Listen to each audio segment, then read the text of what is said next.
Hello everyone, welcome to my YouTube channel pharma researcher. So आज है day 4 daily pharma MCQ dose series में, जिसमें हम daily के 10 एमसीक्यू क्वेश्चन सॉल्व कर रहे हैं with detailed explanation and additional information. And ये वीडियो आपको डेली सुबह 7 बजे जो है वो प्रोवाइड की जाती है।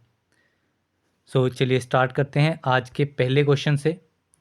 सो पहला क्वेश्चन है, store in a cool place as per IP, that is Indian pharmacopoeia means. So store in cool place जो है वो आपका इंडियन फार्माकोपिया के अकॉर्डिंग होता है कि 8 degree Celsius to 25 degree Celsius के बीच में जो स्टोरेज कंडीशन होती है उसे कूल प्लेस में स्टोरेज कंडीशन कहा जाता है। इसके अलावा अदर कंडीशंस की बात करें, सो अगर 2 degree Celsius to 8 degree Celsius दिया होगा, ठीक है, 2 degree Celsius to 8 degree Celsius, तो वो आपकी हो जाती है cold condition. It is cold place या फिर कोल्ड कंडीशंस, या फिर इसको स्टोर इन अ रेफ्रिजरेटर कहा जाता है, या फिर डू नॉट फ्रीज। ये 3-4 फ्रेजेज हैं जो कि आपका 2 degree Celsius to 8 degree Celsius पे को डिनोट करते हैं। देन इसके अलावा बात करूं, एक्सेसिव हीट एक कंडीशन आपकी आती है, एक्सेसिव हीट। तो एक्सेसिव हीट के लिए जो टेम्परेचर कंडीशन रहती है वो आपकी मोर देन 40 डिग्री सेल्सियस रहती है। देन एक आपकी कंडीशन आती है, store in a freezer. Store in a freezer ये आपका -2 डिग्री सेल्सियस से लेकर के -18 डिग्री सेल्सियस ये इसकी एक कंडीशन रहती है। तो इसके अलावा रूम टेम्परेचर की बात की जाए, सो रूम टेम्परेचर है आपका 25 डिग्री सेल्सियस या अबाउट 25 डिग्री सेल्सियस के आसपास का जो टेम्परेचर होता है वो आपका स्टोर इन रूम टेम्परेचर रहता है। देन आपका 0 डिग्री सेल्सियस की बात करी जाए तो 0 डिग्री सेल्सियस जो है वो वाटर का फ्रीजिंग पॉइंट होता है। The freezing point of water is 0 degree Celsius. And water के ही अगर बॉइलिंग पॉइंट की बात की जाए, वाटर का बॉइलिंग पॉइंट आपका होता है 100 डिग्री सेल्सियस। सो ये कुछ इंपॉर्टेंट पॉइंट्स हैं। देन नेक्स्ट क्वेश्चन पे चलते हैं। सो नेक्स्ट क्वेश्चन है, bougies are inserted in. Bougies जो हैं वो एक टाइप की सपोजिटरीज हैं, इन्हें किस रूट के थ्रू इंसर्ट किया जाता है? So they are inserted through nasal route. So इसमें option B is correct. So suppository जो है वो आपकी बॉडी कैविटी के थ्रू इंसर्ट की जाती हैं। ऐसी फॉर्मुलेशंस जो हैं उन्हें सपोजिटरीज़ कहा जाता है, जिसमें आपको डिफरेंट टाइप्स की सपोजिटरीज़ मिलेंगी, जिसमें आपकी रेक्टल सपोजिटरी आ जाती है, जिसको रेक्टम के थ्रू इंसर्ट किया जाता है, it is inserted through rectum. Nasal suppositories या फिर जिनको नेज़ल बोगीज़ भी कहा जाता है, इनको नोज़ के थ्रू, नाम से पता लग रहा है। देन आता है आपका वेजिनल सपोजिटरीज, जिनको पेसरीज भी कहा जाता है। वेजिनल सपोजिटरीज को पेसरीज भी कहा जाता है। इस पर्टिकुलर नाम के ऊपर काफ़ी बार क्वेश्चन आता है कि पेसरीज is the other name of which type of suppositories, तो वो आपकी होती हैं वेजिनल सपोजिटरीज, एंड इसको वेजिना के थ्रू इंसर्ट किया जाता है। देन इसके अलावा आपके आपके आते हैं यूरेथ्रल बोगीज़, ठीक है। इसके अलावा एक आती है यूरेथ्रल बोगीज़। तो बोगीज़ में दो मेन टाइप्स की रहती हैं, एक आपकी नेसल बोगीज़ होगी एंड दूसरी आपकी यूरेथ्रल बोगीज़ हो जाती हैं, जो कि यूरेथ्रा के थ्रू इंसर्ट की जाती हैं। सो यूरेथ्रल बोगीज़ के ऊपर भी क्वेश्चन आता है। एंड दूसरा वेजिनल सपोजिटरीज दैट इज़ पेसरीज, ये एक मेन इंपॉर्टेंट है जहाँ से मल्टीपल टाइम्स क्वेश्चन आता है पेसरीज के ऊपर। देन इसके अलावा बात करूँ ईयर कॉन्स के, एक टाइप के सपोजिटरीज होती हैं ईयर कॉन्स, जो कि ईयर के थ्रू इंसर्ट की जाती हैं। तो ये कुछ डिफरेंट टाइप्स की सपोजिटरीज हैं जिनके ऊपर क्वेश्चन जो है वो पूछा जाता है। देन नेक्स्ट क्वेश्चन है, Jesuit's bark is a synonym of. So Jesuit's bark जो है वो किसका सिनोनिम है? So it is the synonym of cinchona. So इसमें ऑप्शन सी इज़ करेक्ट। इसके अलावा सिनकोना का एक अदर नाम भी है जो कि है आपका पेरुवियन बार्क। पेरुवियन बार्क के ऊपर भी क्वेश्चन आता है कि पेरुवियन बार्क किसका सिनोनिम है? So it is also the synonym of cinchona. Cinchona का एक तो जेसूट्स बार्क हो गया, दूसरा आपका पेरुवियन बार्क हो गया। देन इसके अलावा सिनकोना के बायोलॉजिकल सोर्स की बात की जाए तो इसमें बार्क का यूज़ होता है, ठीक है, ड्राइड बार्क यूज़ होती है कल्टिवेटेड ट्रीज की ऑफ सिनकोना कालीसाया, ठीक है। डिफरेंट 4 मेन इसमें बोटेनिकल सोर्सेज रहते हैं। एक आ जाता है आपका सिनकोना कालीसाया, दूसरा आपका आता है सिनकोना लेडजेरियाना, तीसरा आपका आता है सिनकोना ऑफिसिनालिस एंड फोर्थ आपका आता है सिनकोना सक्सी रूब्रा। सिनकोना सक्सी रूब्रा, ये 4 मेन आपको नाम याद रखने होते हैं सिनकोना के केस में। एंड इसकी फैमिली की बात करी जाए तो फैमिली इसकी होती है रूबिएसी। तो इसके 4 नाम को आप याद रख सकते हैं एक फ्रेज से, CLOS। CLOS से आप इसको याद रख सकते हैं क्लोज नाम से, C for calisaya, L ledgeriana, O officinalis and S succirubra. तो इन चारों से आप याद इसको रख सकते हैं। देन इसके अलावा सिनकोना के केमिकल कंस्टेंट की बात की जाए जो कि काफ़ी इम्पॉर्टेंट है, जिसमें एक आ जाता है आपका क्यूनिन, दूसरा आ जाता है आपका क्यूनिडिन। इसके अलावा इसके अदर केमिकल कंस्टेंट में सिनकोनिन एक इम्पॉर्टेंट रहता है एंड दूसरा सिनकोनिडिन। सिनकोनिन एंड सिनकोनिडिन ये 4 जो है वो मेन आपके केमिकल कंस्टेंट रहते हैं। इसके अलावा जो क्यूनिन केमिकल कंस्टेंट है वो आपका एंटी मलेरियल यूज़ होता है, it is use as antimalarial. And जो आपका क्यूनिडिन फॉर्म है वो क्यूनिडिन जो है वो आपका कार्डियक डिप्रेसेंट यूज़ होता है, as well as arrhythmia, tachycardia and atrial fibrillation जैसी कंडीशंस में भी क्यूनिडिन का यूज़ किया जाता है। बाकी मेन जो सिनकोना का यूज़ आता है वो आपका आता है एंटी मलेरियल। बाकी जो क्यूनिन एंड क्यूनिडिन है ये दोनों ही एक दूसरे के स्टीरियो आइसोमर्स हैं। सो ये कुछ इंपॉर्टेंट पॉइंट्स थे सिनकोना के बारे में। इसके अलावा अदर ऑप्शंस में देखें जैसे कि आपका आ गया सिनेमन। सो सिनेमन, जैसे यहाँ पे क्वेश्चन सिनेनम के ऊपर था, सो सिनेमन जो है इसका सिनेमम या फिर इसका अल्टरनेटिव नाम जो है दैट इज़ दालचीनी। सिनेमन को दालचीनी भी कहा जाता है या फिर कलमी दालचीनी कहा जाता है या फिर इसको सेलोन नाम से भी जाना जाता है, सेलोन, ताज या फिर सिंपली सेलोन, ये इसके डिफरेंट नाम्स हैं। देन इसके बाद अगर मैं बात करूँ कुर्ची की, तो कुर्ची का जो सिनोनिम है that is holarrhena. So it is the synonym of kurchi. Then बात करूँ अश्वगंधा की, तो अश्वगंधा जो है it is also known as withania. Withania root इसे कहा जाता है या फिर असगंध इसे कहा जाता है या फिर इम्पॉर्टेंट जो इस पे आता है अश्वगंधा पे that is winter cherry bark. Winter cherry bark के ऊपर अश्वगंधा के ऊपर क्वेश्चन आता है सिनोनिम के ऊपर, that is it is also known as winter cherry bark. So ये इन सभी के हमने सिनोनिम्स भी देख लिए, सो जो कि इसमें काफ़ी इंपॉर्टेंट रहते हैं, जिसमें अश्वगंधा विंटर चेरी बार्क जो है वो काफ़ी इंपॉर्टेंट है। देन अब नेक्स्ट क्वेश्चन पे चलते हैं। तो नेक्स्ट क्वेश्चन है tuberculosis is diagnosed by. So tuberculosis की डायग्नोसिस किस टेस्ट के थ्रू की जाती है? Widal test, ELISA test, Mantoux test और एलर्ट्स मेथड। सो जो आपका ट्यूबरक्लोसिस है it is diagnosed by Mantoux test. Mantoux test के थ्रू डायग्नोस किया जाता है आपका ट्यूबरक्लोसिस। इसके अलावा इसमें एक और टेस्ट के नाम से क्वेश्चन आता है दैट इज़ ट्यूबरकुलिन। जो ट्यूबरकुलिन टेस्ट है वो भी आपका ट्यूबरक्लोसिस की डायग्नोसिस के लिए ही कंफर्मेटरी टेस्ट है।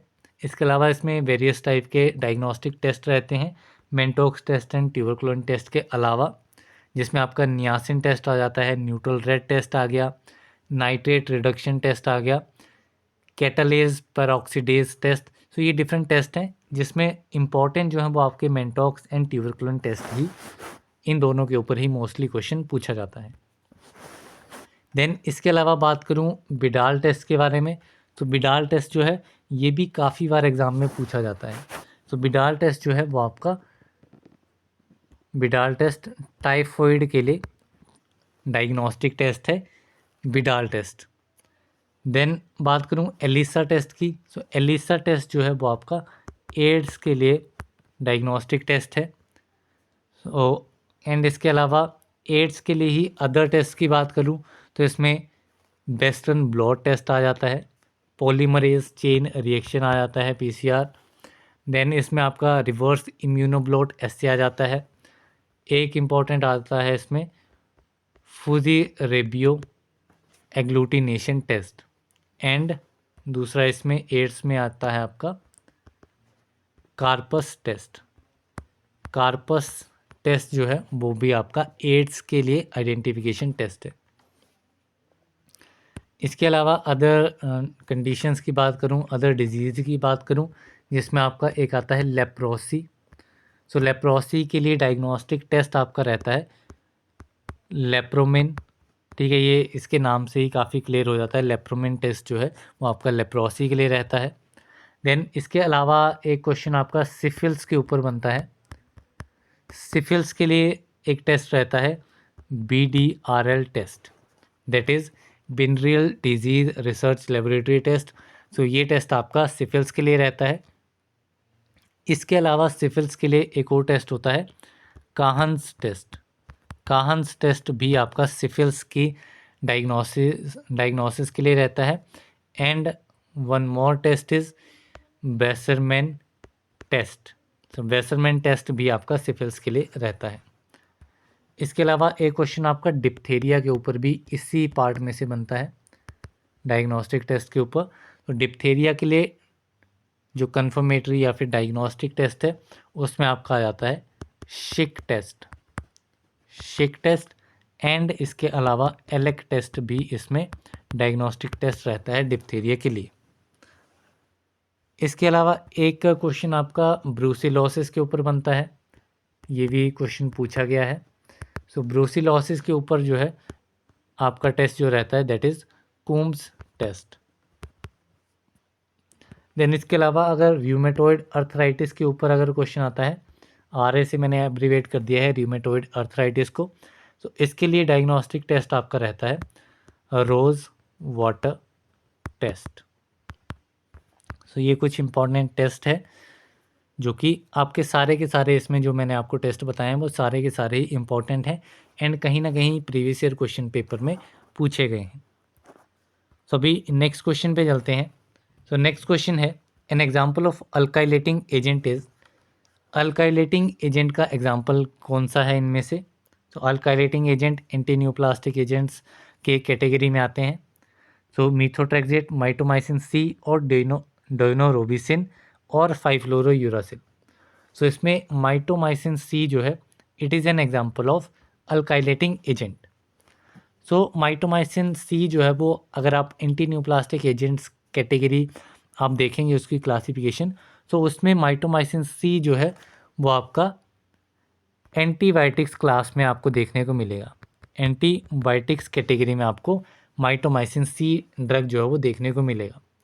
तो बेसिकली क्या होता है इसमें, जो माइटोमाइसिन C ड्रग है ये काफ़ी हाईली टॉक्सिक ड्रग है एंड कुछ जो रेजिस्टेंट कैंसर्स होते हैं जैसे कि आपका स्टमक का, सर्विक्स, कॉलोन, रेक्टम, इस टाइप के जो भी रेजिस्टेंस कैंसर होते हैं उनके केसेस में ही इसको यूज़ किया जाता है। एंड मोस्टली इसको कंबाइन किया जाता है 5-फ्लोरोयूरासिल के साथ एंड रेडिएशन के साथ। 5-फ्लोरोयूरासिल एंड रेडिएशन के साथ कम्बिनेशन में इसको दिया जाता है। एंड जो आपका माइटोमाइसिन C है ये ट्रांसफॉर्म होता है इंट्रासेलुलरली। अगर इसकी बात करें तो ये इंट्रासेलुलरली ट्रांसफॉर्म होता है एक ऐसी फॉर्म में, ठीक है, जो कि एंड जो ये ट्रांसफॉर्म्ड फॉर्म होती है ये एक्ट करती है as a alkylating agent and DNA को क्रॉस लिंक करती है। दैट्स वाई इसे अल्काइलेटिंग एजेंट का एक एग्जाम्पल भी कहा जा सकता है। इसके अलावा अगर मैं अदर ऑप्शंस की बात करूं जैसे कि आपका हो गया मीथोट्रेक्सेट, तो इसके ऊपर भी क्वेश्चन आता है। तो मीथोट्रेक्सेट जो है वो एक एंटी मेटाबोलाइट है, it is a anti metabolite drug and anti metabolite में भी अगर इसकी स्पेसिफिक क्लास देखी जाए तो it is a folate antagonist. It is a folate antagonist. इसके अलावा 5 फ्लोरोयूरासिल की बात करूं तो 5 फ्लोरोयूरासिल भी एक एंटी मेटाबोलाइट ड्रग है, लेकिन इसकी जो सब क्लास है it is a pyrimidine antagonist, it is a pyrimidine antagonist. इसके अलावा एक ऑप्शन हमारा रह गया डोनोरूबिसिन। तो डोनोरूबिसिन जो है वो एक एंटीबायोटिक ड्रग है, एंटीबायोटिक ड्रग है जो कि as a antineoplastic agent की तरह यूज़ होता है। सो अभी नेक्स्ट क्वेश्चन है हमारा, कैलामाइन इज, सो कैलामाइन क्या है? सो कैलामाइन जो है इसमें आपको 2-3 तरीके से आपको, अगर आप प्रीवियस ईयर क्वेश्चंस देखेंगे तो वहाँ पे भी 2-3 तरीके से आपको ये क्वेश्चन देखने को मिलेगा एंड इसका आंसर जो है वो देखने को मिलेगा। सो कैलामाइन का अगर हम केमिकल फार्मूला देखेंगे, सो केमिकल फार्मूला यह होता है इसका जिंक कार्बोनेट। सो अगर एज सच क्वेश्चन आया है कि कैलामाइन क्या है, सो उस केस में इसका आंसर रहेगा बेसिक जिंक कार्बोनेट ZnCO3। ठीक है, ZnCO3 जो है वो आपका होता है कैलामाइन। लेकिन किसी किसी क्वेश्चन पेपर में आप देखेंगे तो कैलामाइन जो है वो दिया होता है it is zinc oxide plus 0.5% ferric oxide. So किसी किसी केस में आपको ये वाली कंडीशन भी इसमें आपको देखने को मिलेगी। सो ये आंसर भी आपका सही है। लेकिन अगर कैलामाइन लोशन की बात हो रही है या फिर कैल्साइंड कैलामाइन की बात हो रही है, देन उस केस में आप कहेंगे कि it is a zinc oxide with ferric oxide. लेकिन अगर सिंपली कैलामाइन पूछा गया है तो कैलामाइन जो है वो आपका जिंक कार्बोनेट होता है। सो इसमें ऑप्शन सी जो है वो करेक्ट आंसर रहेगा।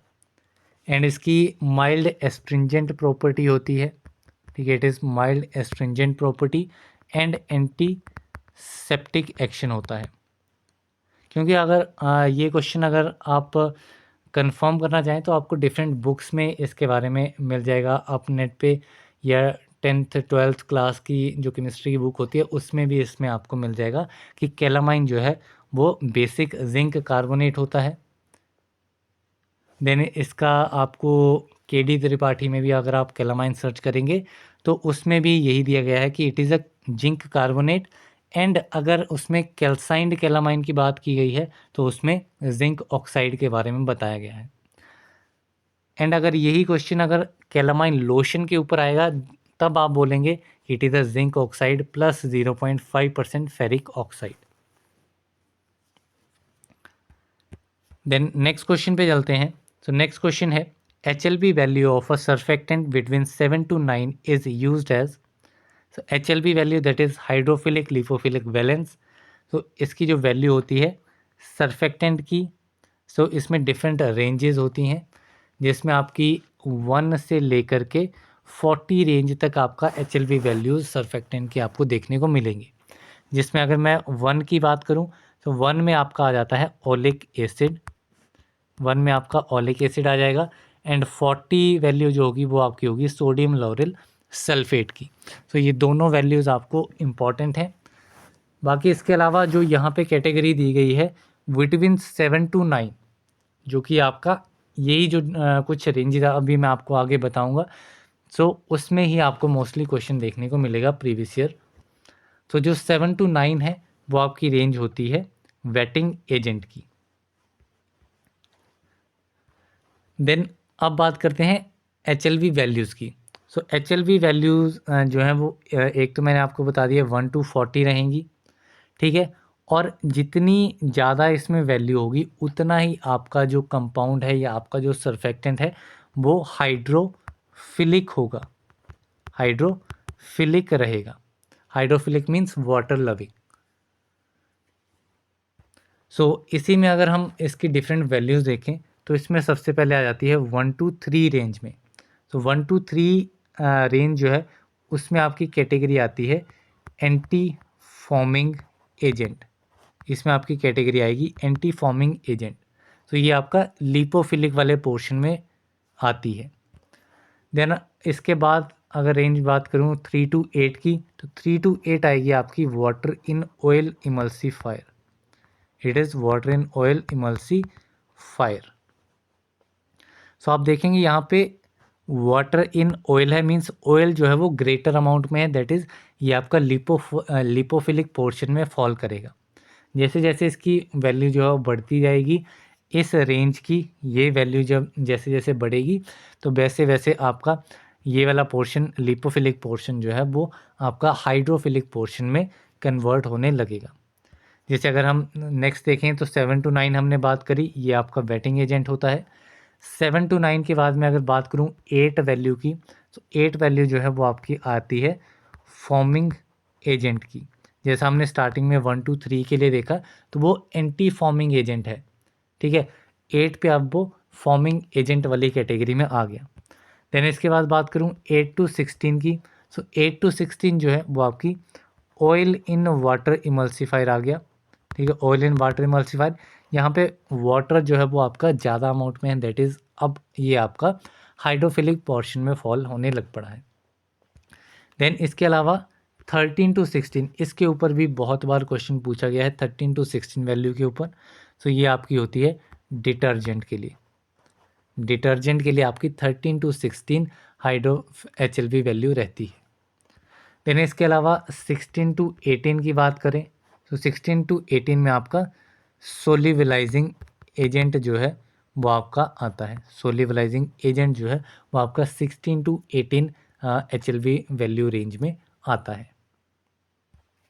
सो ये कुछ इंपॉर्टेंट वैल्यूज़ थी जो कि आपके एग्जामिनेशन पॉइंट ऑफ व्यू से काफ़ी इंपॉर्टेंट है। इसके अलावा एक क्वेश्चन आपका अकेशिया के ऊपर आता है कि अकेशिया की HLV वैल्यू कितनी है। तो अकेशिया की HLV वैल्यू होती है 8।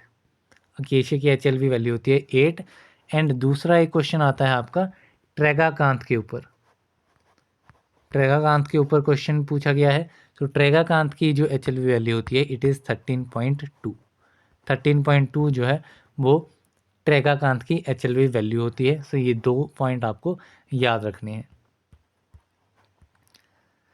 देन नेक्स्ट क्वेश्चन पे चलते हैं। सो नेक्स्ट क्वेश्चन है form used for license to sell stock और एग्जिबिट फॉर सेल और distribute by retail drugs specified in schedule C and C1। So schedule C और C1 में जो भी ड्रग्स स्पेसिफाइड किए गए हैं जिनको आप सेल कर सकते हैं, स्टॉक कर सकते हैं, एग्जिबिट कर सकते हैं सेल या डिस्ट्रीब्यूट करने के लिए बाय रिटेल ड्रग्स, ठीक है। बाय रिटेल शॉप, जैसे कि आपका मेडिकल स्टोर होता है वहाँ पे आप रिटेल सेल करते हैं ड्रग्स की। सो इनके लिए जो लाइसेंस अप्लाई करना होता है वो किस फॉर्म के थ्रू होता है। So it is done through form number 21A। तो इसमें ऑप्शन C जो है वो करेक्ट आंसर है। देन इसके अलावा अगर मैं फॉर्म नंबर 20 की बात करूं, सो फॉर्म नंबर 20 जो है वो आपका उन ड्रग्स की सेल डिस्ट्रीब्यूशन के लिए आता है जो कि आपका रिटेल के थ्रू ही होता है, ठीक है। ये भी आपका रिटेल के थ्रू होता है, लेकिन वो ड्रग्स इसमें आते हैं जो कि नॉट स्पेसिफाइड होते हैं या other than specified in schedule C, C1 and X। इसमें तीनों ही इसमें आ जाते हैं। देन वहीं बात करूँ 20A फॉर्म नंबर की। सो 20A फॉर्म नंबर जो है वो आपका रेस्ट्रिक्टेड लाइसेंस होता है, ठीक है, उन पर्सनस के लिए, ठीक है। ये भी आपका रिटेल सेल के लिए ही होता है, ठीक है, रिटेल सेल के लिए ही होता है। And other than those specified, ठीक है, other than those specified in schedule C, C1 and X, ठीक है। यहाँ तक तो आपका हो गया same as of form number 20। लेकिन इसमें उन डीलर्स के लिए होता है for those dealers who do not engage the services of registered pharmacist, ठीक है। जो एक रजिस्टर्ड फार्मासिस्ट की सर्विसेज में एंगेज नहीं है उन डीलर्स के लिए आपका फॉर्म नंबर 20A होता है। अगर वो एंगेज है, मीन्स एक रजिस्टर्ड फार्मासिस्ट है, वो अप्लाई कर रहा है इसके लिए, तो वो आपका फॉर्म नंबर 20 से करेगा। अगर वो रजिस्टर्ड फार्मासिस्ट नहीं है तो वो आपका 20A से करेगा। देन फॉर्म नंबर 22A जो है वो ओमिट हो गया है, ठीक है, अब ये वाला फॉर्म नहीं रहा है। इसके अलावा एक फॉर्म की मैं आपको और बात करूँगा, that is form cos 5। Form cos 5 ये अपडेट हुआ है, ये वाला फॉर्म जो कि है आपका कॉस्मेटिक्स की मैन्युफैक्चरिंग के लिए, ठीक है, कॉस्मेटिक्स की मैन्युफैक्चरिंग के लिए फॉर सेल और डिस्ट्रीब्यूशन, वो आप कर सकते हैं फॉर्म कोर्स 5 से। एंड ये वाला क्वेश्चन अब भी इस बार जो यूपीएससी ड्रग इंस्पेक्टर का एग्ज़ाम हुआ था उसमें भी ये क्वेश्चन पूछा गया था। तो ये डिफरेंट फॉर्म्स हमने डिस्कस कर लिए। अभी नेक्स्ट क्वेश्चन पे चलते हैं। तो नेक्स्ट क्वेश्चन है, how many pairs of cranial nerves do human have? तो ह्यूमंस में कितने पेयर ऑफ क्रेनियल नर्व्स होते हैं?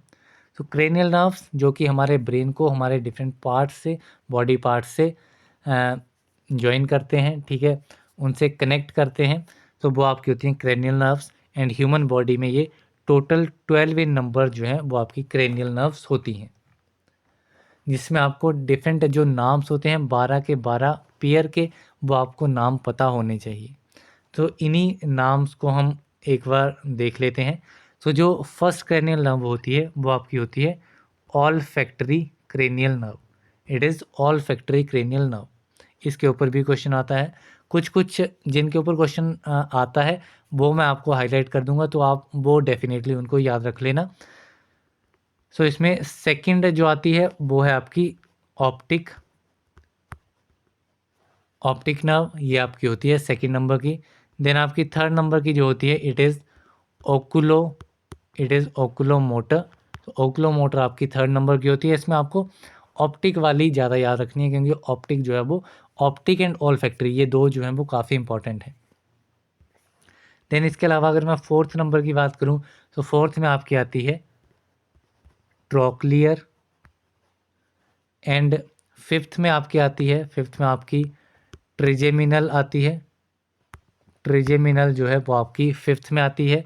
देन सिक्स्थ में आएगी आपकी, सिक्स नंबर की होती है एब्डुसेंसेस ऑफ नंबर 6। देन आती है आपकी नंबर 7। नंबर 7 जो है वो आपकी होती है फेशियल नर्व, ये आपकी काफ़ी इंपॉर्टेंट है। देन आपकी सेवन्थ के बाद आ गई आपकी एट्थ नंबर की। एट्थ नंबर आपका होता है vestibulo. Eighth number is vestibulocochlear. Eighth number is vestibulocochlear. Then आपकी आती है नाइन्थ नंबर की। सो 9 नंबर जो है वो आपका होता है ग्लोसोफेरेंजियल। ग्लोसोफेरेंजियल जो है वो आपका 9th नंबर का होता है।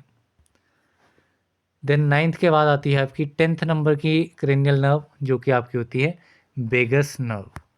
वेगस नर्व जो है वो मोस्ट इंपॉर्टेंट है, सबसे ज़्यादा इंपॉर्टेंट वेगस नर्व का नंबर है, जो कि आपका 10th नंबर का। देन 11th नंबर की जो आपकी क्रेनियल नर्व होती है that is accessory cranial nerve.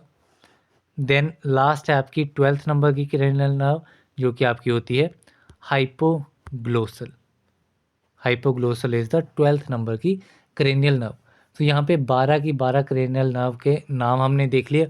उसमें 4-5 तो आपको याद रखने ही रखने हैं। एक तो फर्स्ट वाली जो कि होती है olfactory, second optic, 7th facial, 10th vagus. अब मैं ये नहीं कह रहा कि ये 4 ही सबसे ज़्यादा इंपॉर्टेंट है, नाम तो आपको सभी के याद रखने हैं, लेकिन ये 4 जो हैं वो मोस्ट इंपॉर्टेंट है। तो अभी नेक्स्ट क्वेश्चन पे चलते हैं। तो नेक्स्ट क्वेश्चन है sudden influx of sodium in heart muscle results in. तो हर्ट मसल में अगर सडन इन्फ्लक्स आ जाता है सोडियम आयंस का, सो इट रिजल्ट्स इन, सो ये किस में रिजल्ट होता है, so it results in depolarization. तो इसमें ऑप्शन ए जो है वो करेक्ट आंसर है। तो इसमें डिफरेंट टर्म्स हैं, depolarization, repolarization, slow depolarization, slow repolarisation.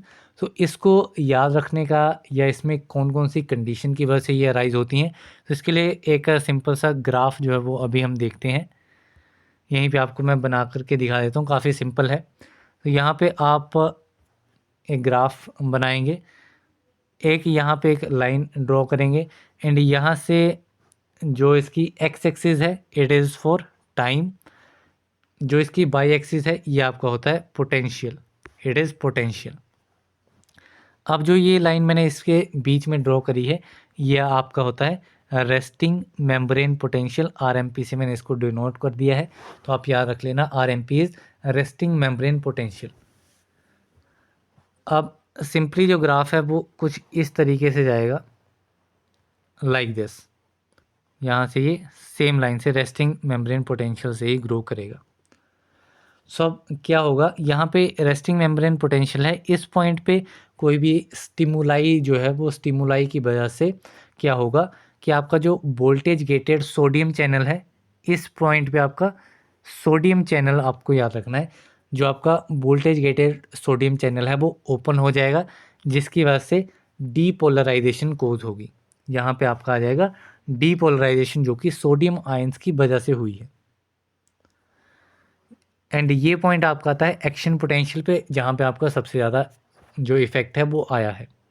जैसे ही आपका एक्शन पोटेंशियल, या आपका एक्शन पोटेंशियल AP से इसको डिनोट कर देता हूँ, जैसे ही एक्शन पोटेंशियल अचीव हुआ, एक्टिव पोटेंशियल अचीव होने के बाद में आपका जो ये सोडियम चैनल ओपन हुआ था, अब ये सोडियम चैनल जो है वो बंद होने लग जाएगा, एंड जो पोटेशियम चैनल, यहाँ पे पोटेशियम चैनल जो है वो ओपन हो जाएगा।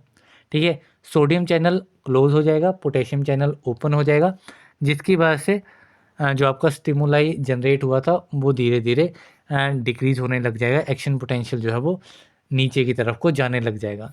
इस कंडीशन को हम कहेंगे repolarization. This condition is known as repolarization. इसमें आपको चीज़ें याद रखनी है, यहाँ पे जो सोडियम चैनल ओपन हुए थे, एक्शन पोटेंशियल अचीव होने के बाद सोडियम चैनल क्लोज हो गए, एंड अब ओपन कौन सा चैनल हुआ है, तो ओपन आपका हुआ है पोटेशियम चैनल्स। देन इसके बाद जैसे ही वो रेस्टिंग मेम्ब्रेन पोटेंशियल पे जाएगा, तो रेस्टिंग मेम्ब्रेन पोटेंशियल से भी नीचे जो है वो आपका एक्शन पोटेंशियल जो है वो चला जाएगा, जो कि आपका होगा कि जो आपका पोटेशियम चैनल यहाँ पे ओपन हुए थे, तो ये पोटेशियम चैनल जो है वो कुछ टाइम के लिए ओपन ही रहेंगे, इवन जब आपका जो एक्शन पोटेंशियल है वो आपका रेस्टिंग मेम्ब्रेन पोटेंशियल पे चला गया है। इस कंडीशन को आप कहेंगे हाइपर पोलराइजेशन, ये आपकी आ जाएगी हाइपर पोलराइजेशन। ये तीन चीज़ें आपको याद रखनी है। एक आपका आ गया डीपोलराइजेशन, जहाँ पे आपका सोडियम चैनल जो है वो ओपन हुए हैं, एंड स्टिमुलाई की वजह से एक्शन पोटेंशियल जो है वो एकदम से इंक्रीज हो गया है। देन एक टाइम आएगा जब आपका एक्शन पोटेंशियल मैक्सिमम पे जाएगा, एंड मैक्सिमम के बाद पे वो ड्रॉप होने लगेगा। ड्रॉप कब होगा, जब आपका सोडियम चैनल जो है वो क्लोज हो जाएगा, एंड पोटेशियम चैनल जो है वो आपका ओपन होगा। अब जब आपका पोटेंशियल रेस्टिंग मेम्ब्रेन पोटेंशियल पे पहुंचेगा, तो रेस्टिंग मेम्ब्रेन पोटेंशियल पे पहुंचने पर कुछ टाइम के लिए आपका जो पोटेशियम चैनल है वो स्टिल ओपन ही रहेगा, जिसकी वजह से आपका जो पोटेंशियल है वो रेस्टिंग मेम्ब्रेन पोटेंशियल से भी नीचे चला जाएगा। उस कंडीशन को आप कहेंगे हाइपर पोलराइजेशन। तो ये तीन कंडीशंस आपको याद रखनी है। सो इसी के साथ हमारे आज के 10 MCQ क्वेश्चंस कंप्लीट होते हैं। So that's all for this video. मिलते हैं अगली वीडियो में, तब तक के लिए थैंक यू वेरी मच।